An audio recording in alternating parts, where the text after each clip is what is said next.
മലപ്പുറത്തെത്തിയാൽ ശ്വാസം മുട്ടുന്ന മുസ്ലിം ന്യൂനപക്ഷത്തെ വെറുക്കുന്ന വെള്ളാപ്പള്ളി നടേശനെ ഔദ്യോഗിക വാഹനത്തിൽ വലതുവശത്തിരുത്തി വന്നിറങ്ങി പിണറായി വിജയൻ ഗീതാനിർവചനം അന്വർത്ഥമാക്കി.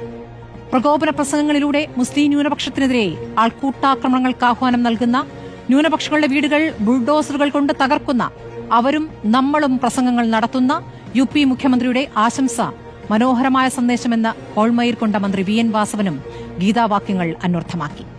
രജിസ്റ്റർ ചെയ്ത 3000 പേർ, ക്ഷണിക്കപ്പെട്ട 500 പേർ, യഥാർത്ഥത്തിൽ എത്ര പേര് എത്തിയിട്ടുണ്ടായിരുന്നു? ശബരിമലയുടെ വികസനത്തിന് ചെലവഴിച്ചതും ചെലവഴിക്കാനുമുള്ള കോടികളുടെ കണക്കും സംഗമത്തിനെതിരായ ദുഷ്ടലാക്ക് പരാജയപ്പെട്ടതിനെക്കുറിച്ചും മുഖ്യമന്ത്രി ഉദ്ഘാടന പ്രസംഗത്തിൽ വാചാലനായി. ആരാണ് യഥാർത്ഥ ഭക്തരെന്ന മുഖ്യമന്ത്രിയുടെ ചോദ്യം ബദൽ സംഗമം ആഹ്വാനം ചെയ്ത സംഘപരിവാറിനോടാണോ അതോ 2018 മല കയറിയ വനിതകളോടാണോ? പുത്തരിക്കണ്ടം മൈതാനത്ത് തടിച്ചുകൂടിയ ആയിരങ്ങളെ സാക്ഷിയാക്കി 4 വോട്ടിന് നിലപാട് മാറ്റില്ല എന്ന പിണറായിയുടെ പ്രസംഗം ഇനി ചരിത്രമാണ്.